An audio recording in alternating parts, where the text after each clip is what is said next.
ये कुरान तो वो था जो बड़े से बड़े गुस्से वाले इंसान हजरत उमर फारूक जो गुस्से में तलवार लेकर मोहम्मद रसूलुल्लाह की गर्दन उड़ाने के लिए जा रहे थे, लेकिन सुना कि मेरी बहन और बहनोई मुसलमान हो गए, इस्लाम लाए। जब उनके घर गए, दरवाजे पर खड़े होकर कुरान की चंद आयतें सुन ली। कहा बताओ क्या पढ़ रहे थे? मारा बहन को भी बहनोई को भी।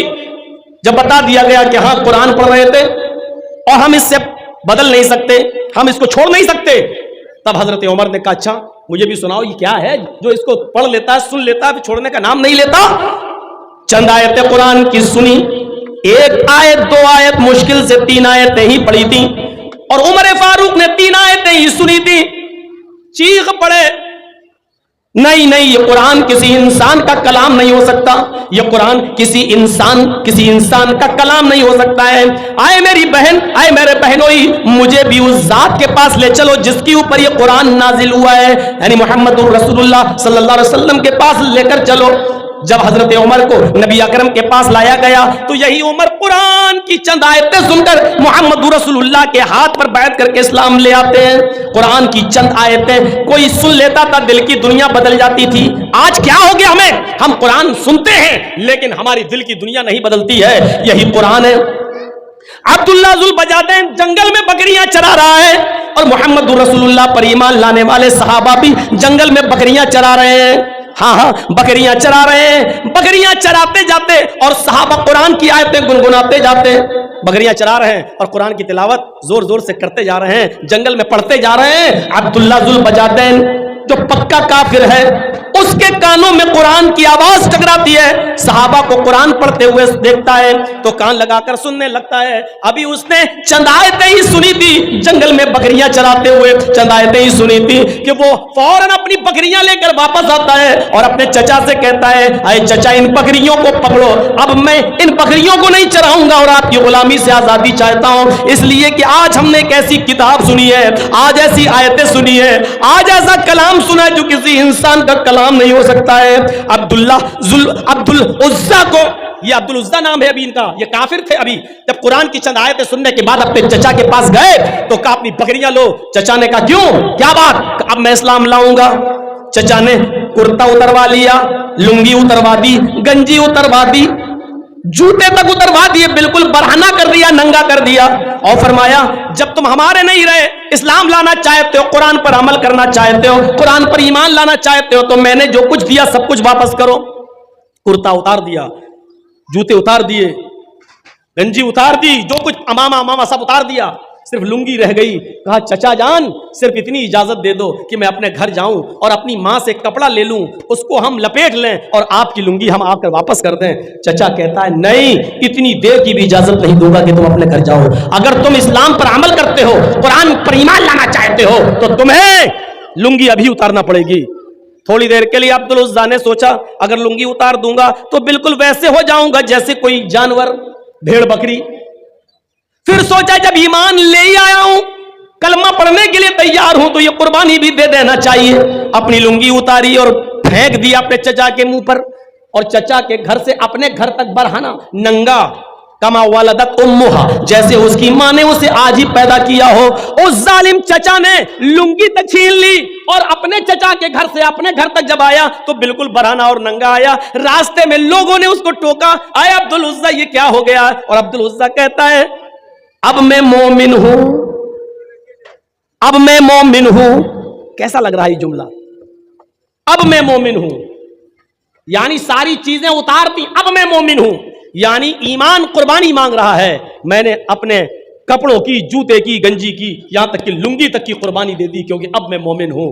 मेरे भाइयों जरा तसव्वुर करो कि इस हाल में अब मैं मोमिन हूं कैसा लग रहा है।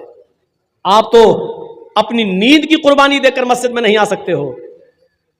आप तो होटल पे चाय पीने बैठ गए और अजान हो रही है तो अभी चाय बनी नहीं है, लेकिन आपको मालूम है जब तक चाय पिएंगे जमात निकल जाएगी, लेकिन आप चाय की कुर्बानी नहीं दे सकते हो मस्जिद के लिए।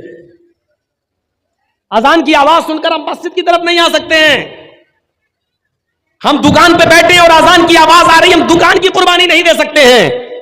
और पूछो तो कहेंगे हम मोमिन हैं, हम मोमिन हैं। ईमान कुर्बानी मांगता है, कुर्बानी। चचा ने इतना ही कहा था, अगर तुम कुरान पर ईमान लाना चाहते हो तो लुंगी भी उतार दो। और इसने इजाजत इतनी मांगी थी बस कि मुझे घर तक जाने की इजाजत दे दो, सिर्फ लुंगी तो है, चादर पहन लेंगे और आपकी लुंगी आपको दे देंगे। कहा कि नहीं, अगर कुरान पर अमल करते हो, ईमान लाना चाहते हो तो लुंगी भी उतारो। और उसने फिर लुंगी भी उतारी। ईमान कुर्बानी मांगता है, कुर्बानी। कैसा लग रहा है इस हाल में अब्दुल उज़्ज़ा का ईमान। बहरहाल जब वो अपने घर पे जाता, दरवाजे को दस्तक देता, मां ने दरवाजा खोला। मां ने दरवाजा खोला तो क्या देखा, मेरा बेटा नंगा। बड़ा था अब्दुल उज़्ज़ा, इसलिए सर घुमा लिया। बेटे, इस हाल में तुम अपनी मां के सामने आए हो, क्या हुआ? मेरे देवर ने, तुम्हारे चचा ने तुम्हारे साथ ये सलूक क्यों किया? अब्दुल उज़्ज़ा कहता, मां इसलिए क्योंकि मैं ईमान ला रहा हूं, मैं कुरान को मानना चाहता हूं, मैं इस्लाम लाना चाहता हूं, मैंने कुरान की आयतें सुनी, मेरा दिल आया है, मैं कुरान करीम पर अमल करूंगा। मां वो किसी इंसान का कलाम नहीं, वो अल्लाह का कलाम है। मां ने कहा, अच्छा तो तू अपने बाप दादा का दीन छोड़ दिया? कहा, मां बाप दादा का दीन नाकिस था, हमने छोड़ दिया, मोहम्मद के दीन पर ईमान लाने जा रहे हैं। दरवाजा बंद कर दिया मां ने। अगर तू मोहम्मद के रब पर ईमान लाता है, कुरान पर ईमान लाता है, तो मेरे घर के दरवाजे भी तेरे लिए बंद। ये वो कुरान है जिसके लिए इस बेटे ने अपने मां का दरवाजा भी छोड़ दिया। मां, मैं तुझसे घर नहीं मांग रहा हूं, रूम नहीं मांग रहा हूं, जमीन नहीं मांग रहा हूं। जब तूने मुझे बेटा मानने ही से इनकार कर दिया है तो मैं तुझसे ये सारी चीजें क्यों लूंगा? मां, तूने मुझे पैदा किया है और अब घर के दरवाजे से बाहर निकाल रही है, मुझे एक छोटा सा कपड़ा दे दे, कोई चादर दे दे, बस इतना दे दे कि मैं उस चादर को, उस कपड़े को पहनकर मक्के से मदीना चला जाऊं और जनाब मोहम्मद रसूलुल्लाह के हाथ पर ईमान ले आऊं। मां ने कहा, अच्छा ठीक है। अंदर गई और एक चादर उठाकर ऊपर से फेंक दी, ले अब तेरी शक्ल मुझे नहीं दिखनी चाहिए।